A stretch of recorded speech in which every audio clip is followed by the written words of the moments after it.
Good evening, everyone. So glad to see you all. I'm Dorothy. Welcome to our 42nd Gala. I'm so glad to see so many of you here. Hope you enjoyed our wonderful cocktail dînatoire and the great jazz trio. And for those of you who are live streaming, welcome. Thank you for joining us. And joining me in welcoming you tonight is my dear friend and violist, Pierre Tourville. Bonsoir, good evening. Thank you. Merci de votre présence. Dorothy m'a demandé de dire quelques mots sur ce qu'était Allegra pour moi et pour l'ensemble des musiciens. Allegra is family, sort of. For more than 40 years, Dorothy has been assemblée des musiciens, des amis de Dorothy, des gens qui sont devenus ses amis. J'en fais partie, j'espère. Dorothy is a dear, dear friend. And what Allegra means to me also is bringing music to the most people possible. And the most beautiful music in the world, the chamber music. La musique de chambre, c'est une occasion de se réunir et de vivre des moments très particuliers en répétition. For some of you who may know, we generally just gather together at Dorothy's place for a few days, and we rehearse, and we discuss, and we have fun, and sometimes we drink wine. and then music takes form, and then generally on Thursday nights we see you and we play music for all of you. So that's what Allegra means to me. It's a very important part of my life, and here's to 42 more years at least.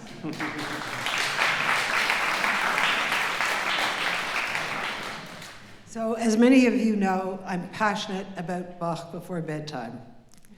Last year, during the pandemic, we tried something. We thought we'd do one production of the Nutcracker with dancers and musicians, and so we moved to Jésus Theater. It was an overwhelming success. I could not believe it. We sold out, 1,000 attended.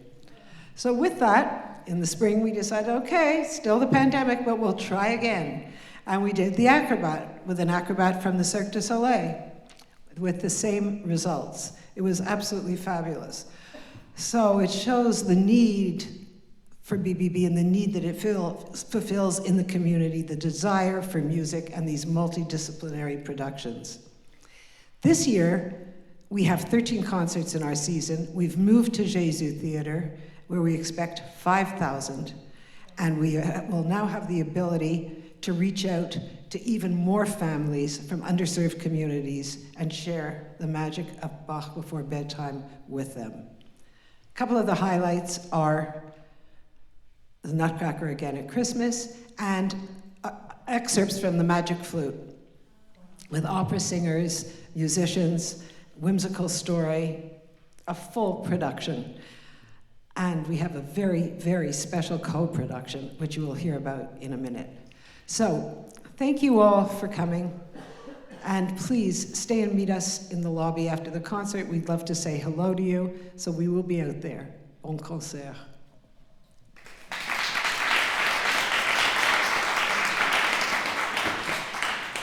I'd like to introduce my friend and the chair of our board, Stephanie Riddle.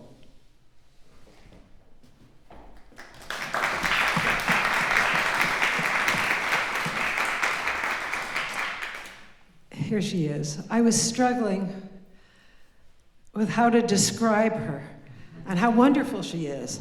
So I'll just say it. She's wonderful. And Steph, your commitment, loyalty, devotion, and unwavering support to me, Allegra, and Bach before bedtime is really outstanding. Thank you.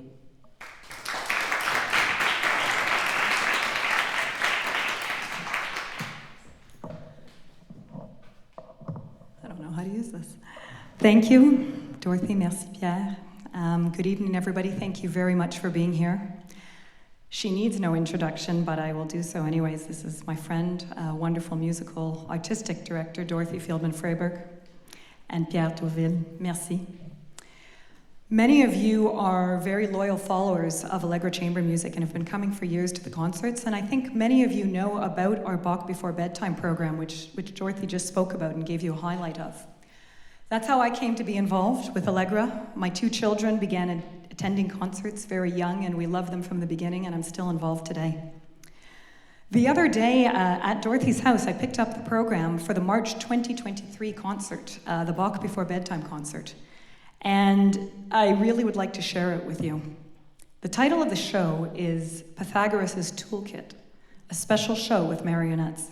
I'm going to brush up on our Greek philosophers as I had to. Pythagoras.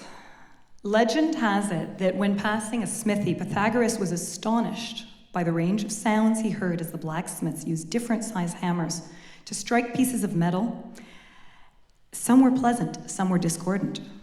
When the ancient Greek thinker got home, he started experimenting with different hammers and metals, and over time, he began to identify musical intervals and the ratios which produced harmony. These explorations of sound, along with his development of new instruments, was a trigger for him to develop the principle of an underlying order in the natural world, what we now call physics. And so back to today's Bach Before Bedtime concerts that we were speaking about earlier. In our Bach Before Bedtime concerts that we'll be putting on this March, Pythagoras' Toolkit will bring to life through puppetry and live music a modern-day Pythagoras to explore sound and space, rhythm, harmony and dissonance, instrument making and design, dance, musical textures, and ways of constructing music. Pythagoras will undertake funny and surreal experiments. He'll interact with the musician and the children and their families and the audience through careful listening, dancing, manipulation of sound with various devices from his toolbox, including a hammer. So this is an idea of the Bach Before Bedtime concerts. They're aimed at children from ages 0 to 8, and of course their families, and they last about half an hour. These are all great life lessons that they teach. They encourage the children to be interested in experimentation, in making mistakes to find answers, and to think about how music is made and how it can be manipulated.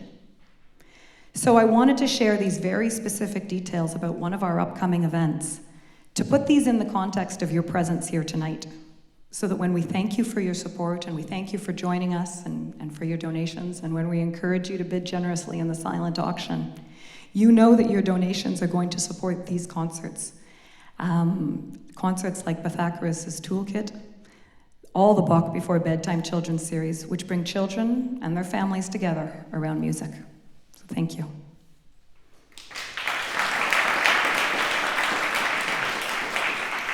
And now joining me on stage is co-chair of this evening's event, Richard Hart. Thank you, Richard. Call me Ricky. Wow, if you've never been to Bach Before Bed, you've got to go. There's no age limit. I know I've got a lot of kid in me, but it's just fantastic, and I can't say enough about it. I can't say enough either about Dorothy and her enthusiasm, her vision, her focus with Allegra and Bach Before Bed. I have a little anecdote to demonstrate some of that enthusiasm. We were sitting preparing for this event in a restaurant, and I was finishing up my salad, and all of a sudden I saw Dorothy looking at me very intently, and she was focused, and you know there's no such thing as a stage whisper with Dorothy. And all of a sudden she said, "Oh my God, Rick, you've got a spot on your tie." At which point 20 people looked to see who the guy was with the spot on his tie. Anyway, just that enthusiasm, it's unbounded, and I just wanted to carry on and thank you all for supporting that enthusiasm, that vision that Dorothy has.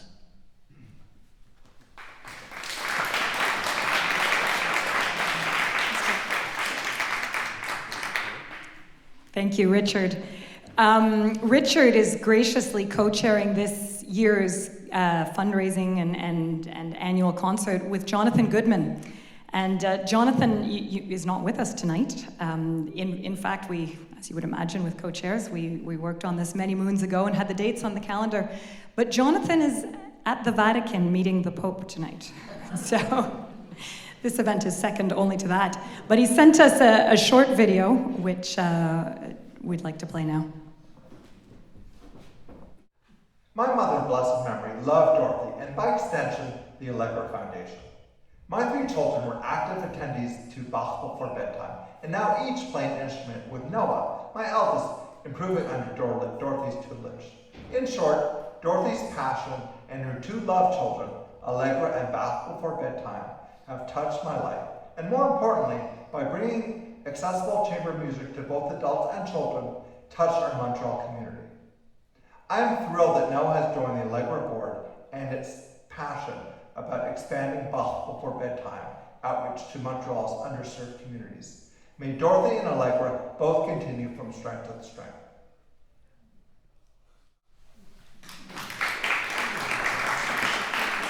Thank you, Jonathan. Thank you, Ricky. And now our concert will begin. I wish you all a great evening. Bonsoir à tous. And Alex Lozowski will join us to introduce the first piece.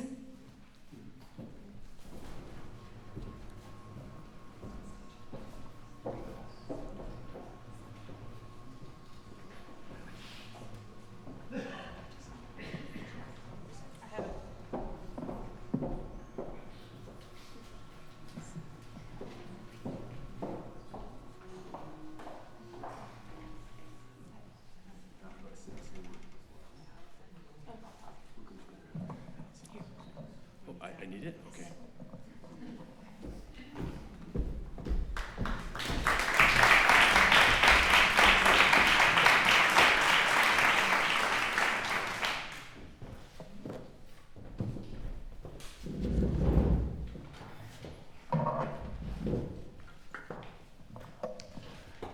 Thank you so much for your kind reception. It's so lovely to see you this evening. We will open tonight's program with a reading of the Schumann A minor violin sonata. Violin and piano sonata, I should be very clear. The most astonishing thing about this gorgeous sonata is that Schumann actually hated it. He completed it very, very quickly over the course of 4 days. It's almost miraculous that he was able to write a sonata in 4 days. But immediately upon finishing, he came very close to throwing it away. Thankfully, he didn't. But what he did is, rather than revise it or attempt to correct it in some way, he immediately began writing another violin sonata. So the first and the second Schumann violin sonatas are written within weeks of each other. And the curious thing, the ironic thing about this is that today audiences much prefer the sonata that Schumann did not like, and it's performed much more than the D minor. We hope you agree with that. Now, the atmosphere of this sonata is very dark, very passionate. There's sort of a manic energy to this music. It's been said that it's possible that all the great composers were crazy, but the only composer in which we actually hear the craziness in the music was Schumann. It's a work, however, of great beauty and very powerful and emotional expression. So we do hope that you enjoy this reading of the first movement of the Schumann A minor violin and piano sonata.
When one thinks of Beethoven, I suspect one thinks of the portraits of him as an older man, the furrowed brow, the untamed look in his eye, the messy hair, the the disheveled look. And indeed, that was the late period Beethoven in his 30s. But there was an overlooked, younger, confident Beethoven in his 20s. And that's the Beethoven that wrote the following two pieces. When Beethoven arrived at the age of 22 in Vienna in 1792, he took Vienna by storm. He was a peerless pianist and improviser, and he charmed the dickens out of Viennese society by playing at their soirées. À cette époque-là, il a entendu dans un concert le magistral quintet pour piano et vent de Mozart. Et il a tellement aimé qu'il a utilisé cette pièce comme un modèle pour son quintet, pour la même formation, les mêmes quatre vents et piano. Mais aussi, à cette époque, les compositeurs ont fait leurs arrangements de leurs pièces et d'autres compositeurs juste pour qu'ils soient joués davantage et joués par les formations peut-être plus accessibles et populaires. Alors Beethoven a arrangé son propre quintet pour vent et piano, pour piano et cordes, maintenant un quatuor. Donc ça restait le opus 16, la même musique, mais pour une différente formation.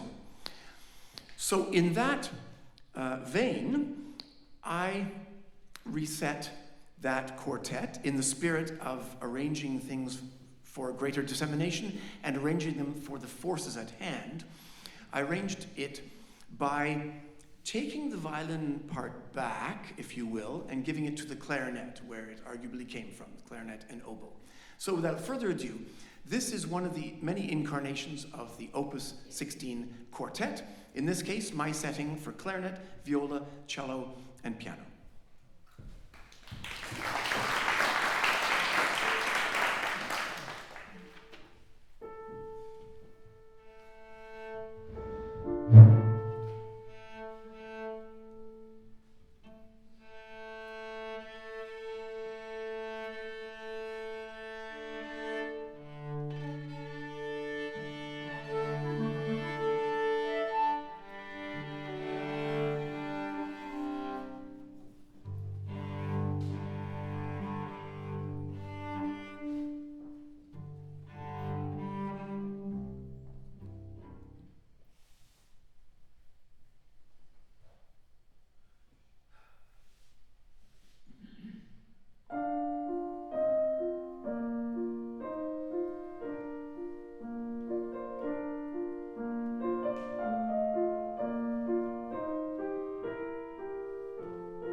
With brilliant composers such as Beethoven, it is fascinating to listen to some of their youthful works, to hear the traces and the evidence of the genius that composer would become. And one of the best vehicles for that phenomenon is the following trio, the Opus 9, number 3 trio in C minor. Beethoven was still young. He had not written yet, when he wrote this trio, his first symphony. He had not even written his first quartet. Many think that these string trios were his fledgling efforts at string writing. And indeed, the first 2 trios are admittedly lighter stuff. They're more like serenades. But with the third trio, we get real Beethoven. This is a full 4-movement piece. You'll hear just the first movement. And it's in C minor. And that's no coincidence. C minor was a weighty key, both for Mozart before him and for Beethoven. His 5th symphony is in C minor. And in this trio, we get the true blue Beethoven. Beethoven, the dramatist. Yes, nominally the key is C minor, but he sets up a great battle between C minor and C major. There are mercurial, unprepared shifts as he goes back and forth between C minor and C major. And this is the Beethoven we know in the future, the Beethoven that we've come to love, because he uses music and form for a higher purpose. What he represents in this piece is what he represented later as well. The battle between, in this case, C minor and C major, the battle between dark and light. So without further ado, I hope you enjoy one of the best examples of the embryonic Beethoven to come. This is his 3rd trio, Opus 9, number 3 in C minor.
Thank you so much. We will conclude tonight's concert with a reading of the first movement of the Schumann Piano Quartet.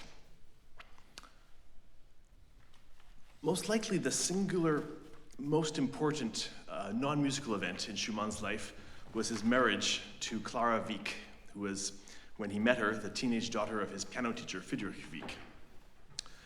To quote Dostoevsky, their union was not an immaculate conception, but rather born in the furnace of hell, because not only did they have to deal with a number of legal obstacles by the very litigious Friedrich, his former piano teacher and future father-in-law, but there was a number of complications early on in their marriage, but Clara was the love of his life, and so it's very common when speaking of Schumann's oeuvre to speak of AC and BC, before Clara and after Clara. Now, prior to Schumann's marriage, he was almost exclusively a composer of solo piano works. But with his wife's encouragement, and also facilitated by his the first job he had after his marriage was as general music director of the city of Dusseldorf.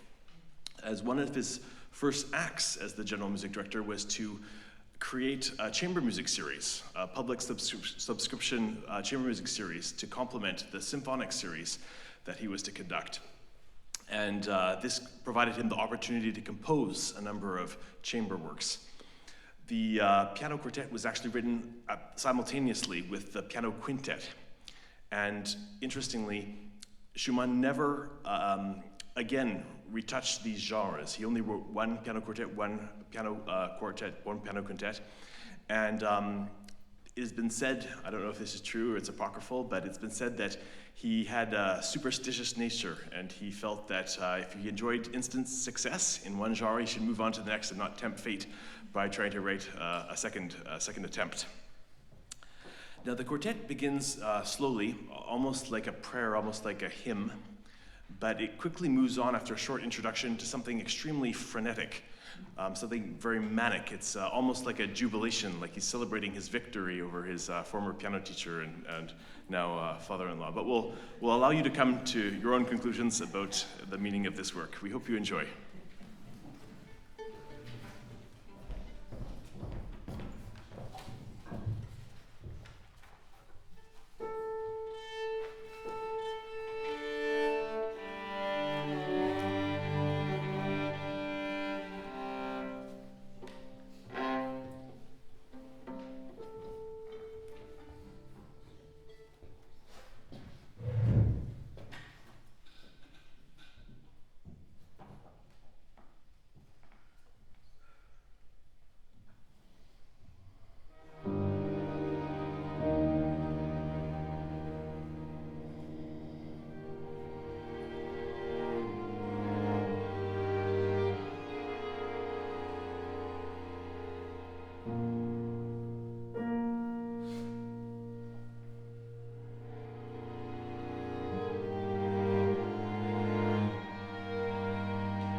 Merci. Merci énormément, Dorothy, Sheila, Alex, Pierre et Simon, je crois qu'il est à l'arrière. Merci pour un si émouvant concert. Merci aussi pour les très belles introductions au début. Je crois que pour nous tous, c'est une grande partie de la soirée. Cette soirée, comme vous l'imaginez, c'est beaucoup de travail, dont les musiciens, mais aussi un comité de gala super impliqué et très dédié. Je voudrais leur nommer par nom et leur remercier pour tout ce qu'ils ont fait ces derniers mois. Ils et elles sont Rona Davis, Judy Jokinen, Jill Martis, Donna Mueller, Sally Yaffe et Torrance Ragueneau. Merci. Merci énormément.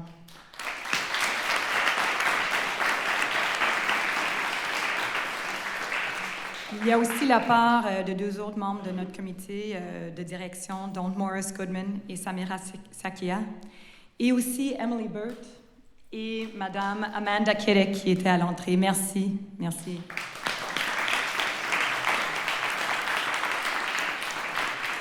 Et c'est bien sûr, ça serait bien sûr sans le support de nos commanditaires majeurs, on ne pourrait pas faire ce soirée gala et non plus on ne pourrait pas faire les concerts Bach avant dodo qu'on vous a parlé plus tôt, dont en fait le programme de l'année est dans vos programmes si vous êtes intéressés pour vous, vos enfants, vos petits-enfants.